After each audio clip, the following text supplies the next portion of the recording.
Welcome into BLTV Channel 6. I'm Brian Kell. We've reached out to many of the candidates in some very hotly contested races throughout our service area, and this is exactly one of those. We have at the table at this time Jackie Matheny Jr.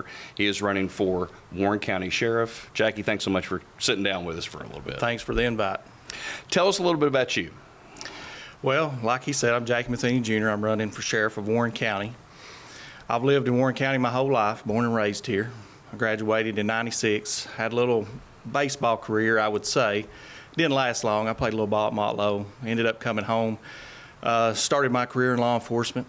In about '97, got 24 years of experience, and during that 24 years, I've worked everything from a jailer, a deputy investigator, to being over an investigation division.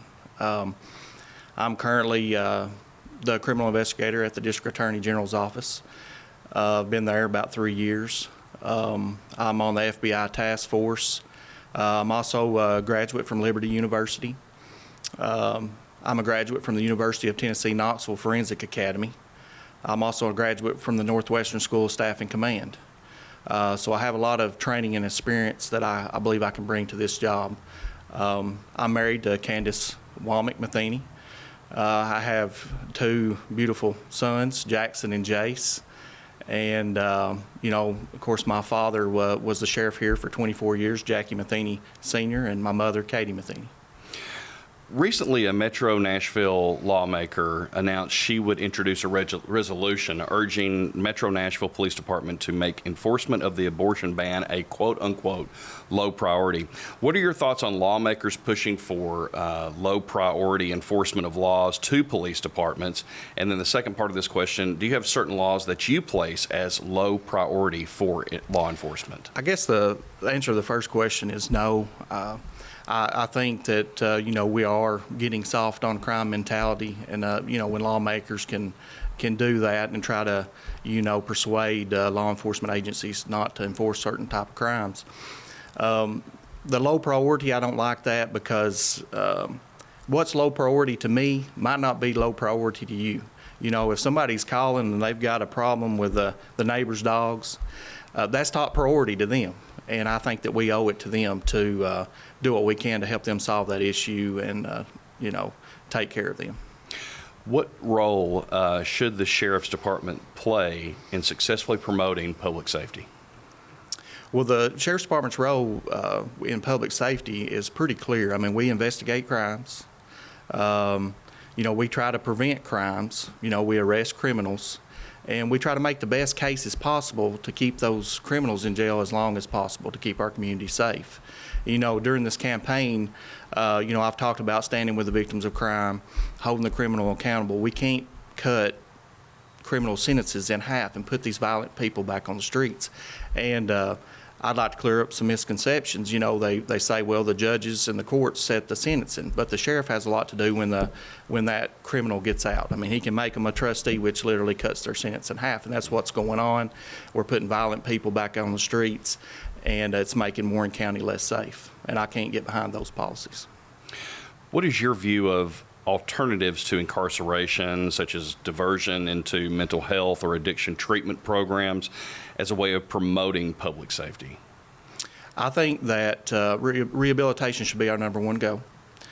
We have 10 ROCs, mental health court and drug court. But what we have to look at is, in my 24 years of law enforcement experience, the criminal knows the system better than we do. And when they go in, that's one of the first things that they scream, I have a drug problem or something's wrong with me. And we have to be able to weed them out. Since I've been back here in Warren County, there's a lot of individuals that's went to rehab, and they're walking off from rehab. And we're having to sign escape warrants for them, and they're coming back here and committing crimes. And so we have to be on top of that. We have to look into that a little bit more. We can't just come up with a program just for an alternative for jail. I mean, we still have to hold that criminal accountable. The recent shooting in Uvalde Texas has caused many parents, around the nation to question local police forces on the response to a situation involving a shooter in a school. What can you say to the parents watching now to assure them of your department's or future possible department's response to that type of situation? Well, first off, let's pray that that never happens. Secondly, I have small children in the school system, and I will do whatever to make, our schools the safest place for our children. We have SROs in all of our schools, and we hope that if something like that happened, they will go to that threat and eliminate that threat. But what we got to be prepared for is what if that SRO gets, hurt or something happened to him in the process. And in the debate that we had, we talked about this a little bit. We have to be prepared for that. We have to train.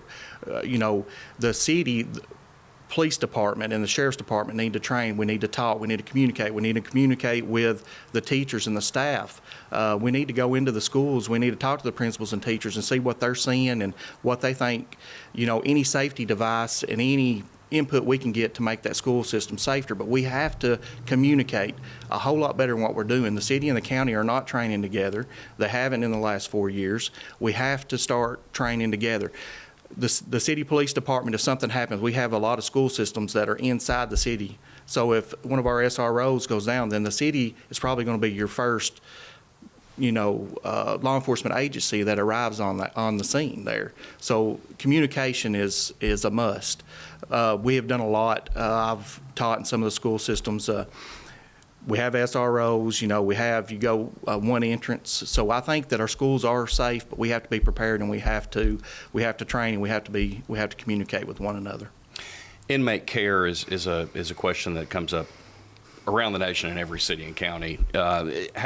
Talk about inmate care and kind of there's two extremes probably. They deserve bread and water, and then you've maybe got some folks that feel like it might be a college dorm type situation. How do you balance that, and what are your thoughts on inmate care? Well, inmates need to be treated humanely, no doubt about that. But I think we went too far on that. When I started 24 years ago, I started in the jail. I was a jailer. They get 3 meals a day, and nobody that I seen leave the jail left the jail skinnier than when they come in. So they was treated well. Now we have, tablets that they're giving them, and this has been a hot topic, and everybody trying to explain these tablets. I've said my whole campaign, they can watch movies, they can play games, they, listen to music. And I think that's going a little too far. I think if somebody was to break into your house or my house and they stole everything that we had, memorabilia from your family, and then they go out there and they're afforded an iPad and they can watch movies, and at times they was able to order cheeseburgers and chicken wings and that kind of stuff. I think that's too far. I think we've went too far. I mean, there needs to be a time where they sit and reminisce on what they have done to their victim, and they've spun it to the education part of it. I'm for education. I'm for all that, but if you're able to, if it's an English class, or I'm able to watch Guardians of the Galaxy, what do you think that they're going to pick? I know what I would pick. I'd watch the Guardians of the Galaxy. So I think we went way too far, and I think we are at that dorm room type mentality, and I'm not for those policies. Mr. Matheny, why don't you take this moment, got about 5 minutes, to be able to talk to the person or people out there watching as to why you're the best candidate to be Warren County Sheriff. I think I'm the best candidate. I think I'm highly qualified. I think that, this is kind of just talking about me. I hate bragging on myself, but I do think that I am one of the most qualified persons to ever run for the office of sheriff. I run my campaign on standing with the victims of crime and holding the criminal accountable. My opponents talked about what he's done for the criminal. I promise if I'm elected sheriff, I will do whatever I can to make Warren County the safest place for you and your family. And I humbly ask for your vote and support. Mr. Matheny, thank you so much for joining us. And we thank you for watching this candidate interview, and ask to remind you that Thursday, August 4th, will be election coverage right here on Channel 6. We'll be covering 6 counties. We'll have it not only here on Channel 6, 306 on our HD BLTV platform, but also Facebook Live. Go to Ben Lomond Connect's account there, and also Ben Lomond Connect's account on YouTube. We'll catch you soon.